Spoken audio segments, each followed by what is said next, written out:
a deep breath and remember who you are. Yeah, they're gonna mess with you, baby, you're a star. Stepping in the spotlight, you know that it feels like time to put up a fight, honey. Got nothing left to lose, so let's start right now. Everybody want a piece of you. Gotta give them what they want, it's true. You're so funny, yeah, so iconic. If you didn't know before, now you know. Now you know. Take a big step away from who you were. Flashing that smile and the whole world's a blur. Dancing in the limelight, oh you're on in the night. Do Positively Powerful with Scott and Stacey back again on Wednesday morning. Good morning, Stacey. How are you? Good morning. I'm great. You are always great. Before we get started, I wanted to, say if you're joining us live, be sure to comment or react so we know that you're here. And if you happen to be watching this on the replay, do the same, and we'll respond because we watch these like a hawk. Anyway, one of the things that I wanted to talk about was this idea of meeting people where they are. And it's been a theme that's come up quite a few times recently in the last, say, week in different, completely unrelated conversations that I've had with people. And so that's why yesterday I was like, oh, I think I should pick Stacey's beautiful brain about that. So that's what we're going to talk about. And, my definition of what meeting people where they are means is like you're accepting their current emotional, mental, life circumstances, all of these things, whatever's going on in their lives, without trying to fix them or judge them or anything. You are just literally wherever you are, I am here with you. And that's where we start. Yeah. And I wanted to kind of figure out, just from your perspective, and to some people, the answer is obvious, but to some people, maybe not. Why is that concept so important? It is important because then you're not trying to impose your wants and needs onto the other person, right? So when we try and fix them or change them without them asking for that, wanting that, then that's actually about you and your wants and needs. And that's where we kind of start playing in this like codependent place, depending on how far on that spectrum is. Hey, Tom, I just met Tom yesterday at a conference. All right, welcome, Tom. And it was so much fun. So it's actually really helpful if you can't just accept that that's where the person is at, then, and it's bringing up emotion in you where you're like, I got to fix this, I got to change that, then that's actually really helpful for your own, self-expression or your own self-work and awareness. That's the word I'm looking for. I know there's a lot of people who, whether intentionally or unintentionally, decide that they, and maybe, a lot of times it comes from a good place. Like, I want to help you. I see that how can I help you? Oh, or, what can I do for you? What can I, all of those things that, that come from a good place, but it's also assuming that person wants help, or that person right. even recognizes the fact that, or recognizes that they need help, or they might even not even think they need help. They might think that everything's hunky dory, and you're like, dude, you're a hot mess. And they're like, what are you talking about? I'm a hot mess. And it's like, and it's another concept that comes, that comes in and out of what we're talking about all the time. And it's that idea of projecting, like you just mentioned, projecting your your thoughts, your feelings, your desire, your everything that you want on that person, and expecting Yes. them to be that way. Right. Exactly. Yeah. And who am I to say what's best for you? Right. Unless if that person wants that feedback from me, you know? And if you start seeing everyone as their own sovereign being with their own responsibility for their life, their own thoughts, feelings, beliefs, and desires, then it's a lot easier to let them do their thing and you do your thing. And even though like my job is literally helping people and supporting their growth and evolution, I merely invite people into that, right? So Yeah. there's a choice on that person's part where they get to, when they sign up with me, right? They're consenting to that dynamic to happen. And then I take on, I don't know if that's the right word, take on, but then it's like, okay, well, it's my job. You are hiring me to hold you to a higher standard because you told me you want to be at a higher standard. So I will hold you to a higher standard to support your growth. Right. Right. But without that consent, without that dynamic, then it's inappropriate for me to go around doing that with everybody if they haven't consented and signed on to that agreement. Yeah. And that it's kind of like the idea of, some people might think that instead of adjusting their expectations, they're lowering their standards in a way, like, oh, I'm you're this way. This is what I think you should be at. Now I'm not doing myself any justice by letting you get away with this because I think you should be up here, as opposed to asking, why are you there? What's in there that's affecting how I'm seeing you? Or, I mean, it gets real muddy. This is, I'm starting to get out of my wheelhouse, or out of my pay grade, with this stuff. This is definitely your thing. But I know that in so many conversations that I've had with people at the studio, and just, out and about, that idea of trying to understand where they're coming from and understand their perspective on things, and not projecting my own thoughts and ideas on them, is kind of like, to me, that's the same thing as meeting people where they are.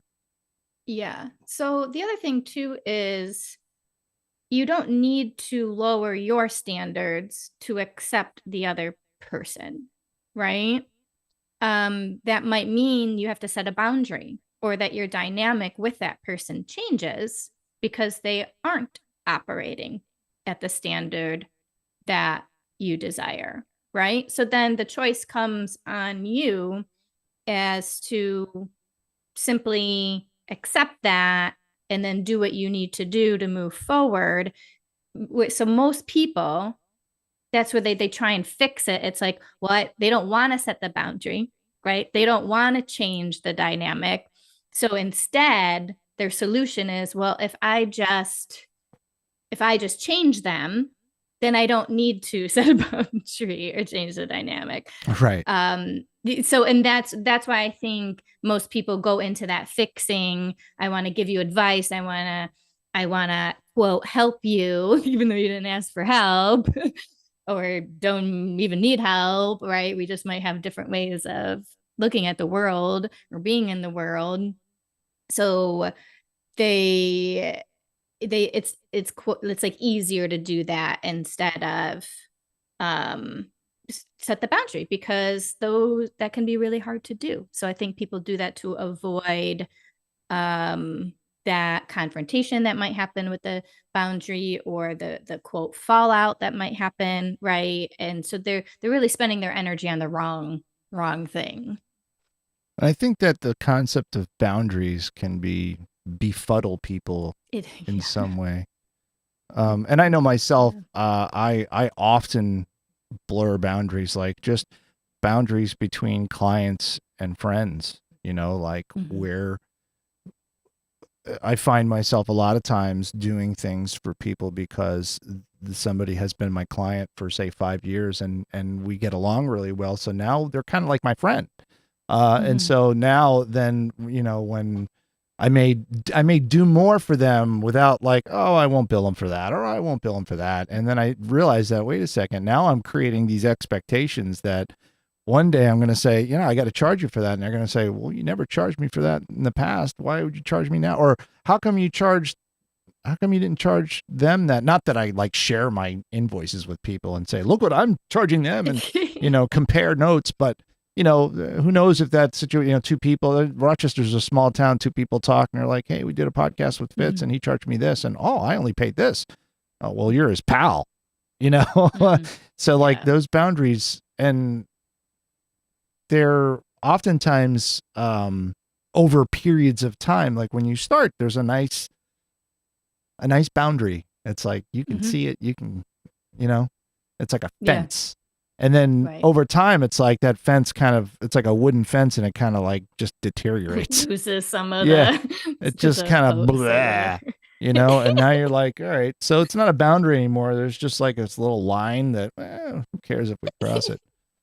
And that's tough. It's tough for a lot of people. And those are like the easy boundaries. Yeah. As opposed to some of the boundaries that you were mentioning earlier with meeting people where they are and wanting to fix them and what is your job? What is your responsibility when you're interacting with another human being? What is it that you are supposed to do? To be yourself. To be yourself. To be right. Yeah. And like, allow I'm the other me person. and only me. Right. And allow the other person to be themselves. Exactly. Yep.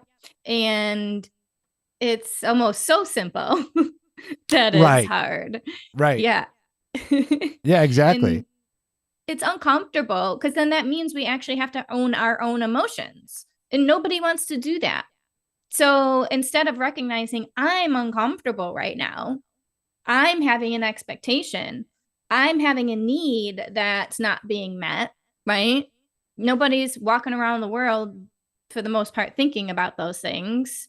Instead, they're like, oh, that person should be like this and this person's doing that wrong and that part, right? They're just constantly looking outward because it is way more uncomfortable to look at yourself all day. Oh, yeah.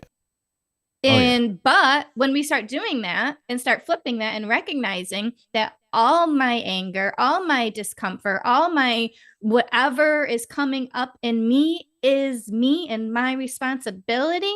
And once I stop blaming anything on everyone else, I have the power to flip that. I have the power to change that. And I have the power to not be disturbed by what anybody else is doing. And that is inner peace. Right? And that is the hardest freaking thing to accomplish. Like your little rant right there. And it's not really a rant. I guess rant has sort of a negative connotation. That was a soapbox. No, it was moment. a rant. It was a mic drop rant, but it was a good, helpful rant. That whole idea is so difficult. I know for myself, since I started working with you, and I actually got a great compliment from my wife the other day that said, she and the kids have noticed that I am working on my, reactivity to things. I like when my son recently, and I think all this stuff. There was a period of time where I had to get my truck fixed, and then it cost a lot of money. And then the next day my son said, I hit a deer. And, my first reaction would always been, son of a, God, I'm just fine. And it was kind of like, oh, well, are you okay? Are you okay? Is everything okay? That's too bad that you hit the deer. I'm glad you're okay. We'll get the car fixed. It's just a car. It's not great timing, and when could it ever be good timing? But And that kind of reaction is so different from how I normally would have done it. And that departure is so huge. And it's been really well received in my family and has been noticed. And I'm starting to notice it. And I'm leagues away from that inner peace you talk about, but it's more peaceful. Totally. It's more peaceful on a daily basis when I pull myself back and say, can you control this? No. Then don't get your blood up on it. Don't get so riled up. Go put your energy towards something that you can control. And even we were just having a conversation before we started the live stream that you were making the point that it's like, take ownership of the things that you need to take ownership, because everybody loves to shift the blame. You love to shift no one ever wants to be at fault, right? I mean, it's human nature. You don't want to be the one that screwed up. Right. And being able to take a step back and saying, you know what? I did that wrong. I was wrong about that. I handled that inappropriately. I was too reactive. I yelled when I shouldn't have yelled, or whatever. Taking that step and being that person that can admit that stuff is just so huge. It's so, and I'm not, and that's like, it's huge for the other people who you normally would have yelled at, of course, but it's huge for yourself inside. Yeah. That every step toward that inner peace that you mention a lot is just it's like a 10 steps for that one step. There's all these little tiny steps to get to that one step. Yeah, it's great. And then it becomes automatic too, right? So I just literally just take responsibility for where I'm at and move forward. So I don't get down on myself. I don't blame myself either. I'm just like, oh, that's not operating how I want it to operate, right? So what do I got to change so that it operates better, right? I just make it simple. Like, I'm not like, oh no, I made a mistake and I shouldn't have done that, and oh, I should have done this and I've just done everything wrong, right? Because then your energy just goes, right? And it's hard to move forward. So it's just like, oh yeah, things aren't operating how I want, so I'm gonna implement this, I'm gonna do this, and I'm gonna do that, and like, I have the power to change it, and just kind of focus on the now forward versus even getting in the mess of the past. Yeah, and for me personally, I've always been the kind of person who would just incessantly beat myself up over things, to the point where it's like, wow, give yourself some grace, for the love of God. Like, like, really? You're harder on yourself than you are on anyone else, or most people are anyway. And or at least a lot of people I know. And so that idea of, wow, okay, yeah, I screwed up, but shit, I'm freaking human and I got a lot going on and whatever, it's just, it's, I love these concepts that we talk about every week. They're all so freaking simple. They're so simple. They make such common sense, but yet they're so difficult and so confusing at the same time. Yeah. It's nuanced. I like to use that word. It's nuanced. It's very nuanced. It's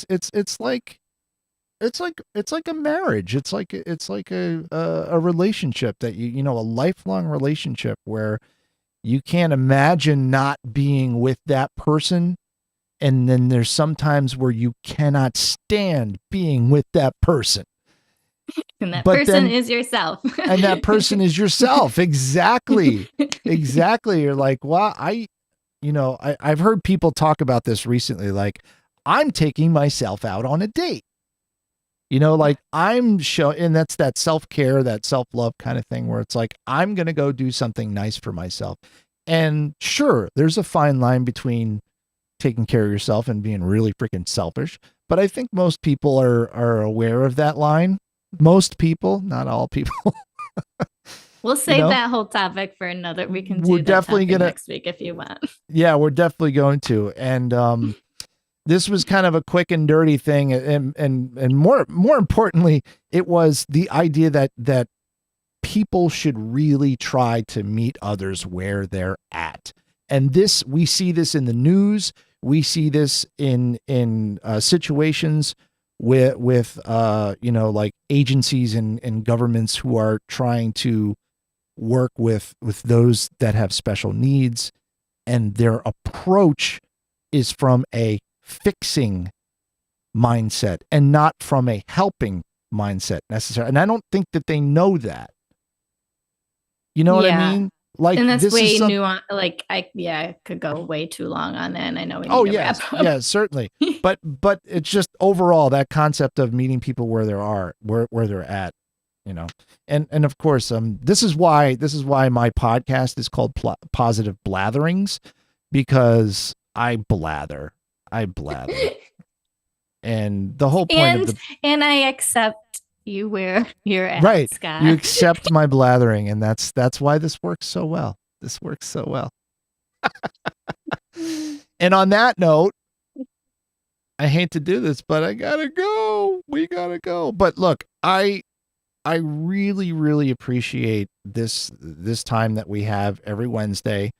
Sometimes it's longer, sometimes it's shorter, but I look forward to it every week. And I know that we have a handful of people that check in when we're live, and more people that check in afterwards. We appreciate you doing that. We love your input. Keep at it. And if one person got anything from this, then I'm happy. I know I got something from it, so I'm happy. But on that note, I've got to hit the music. Oh, which I didn't do. There we go. Bring up the volume. That's what helps. Anyway, Stacey Steinmiller, radical life coach. She's awesome. Do yourself a favor. Invest in yourself, especially if you're an entrepreneur. Invest in yourself and hire Stacey to make you better. To better at what you do. If you consent to it. I'm not easy. Yes. I won't let anything go. She won't try to change you right away, but she's gonna meet you where you are. I think I should probably shut up now at this point. All right. Yeah.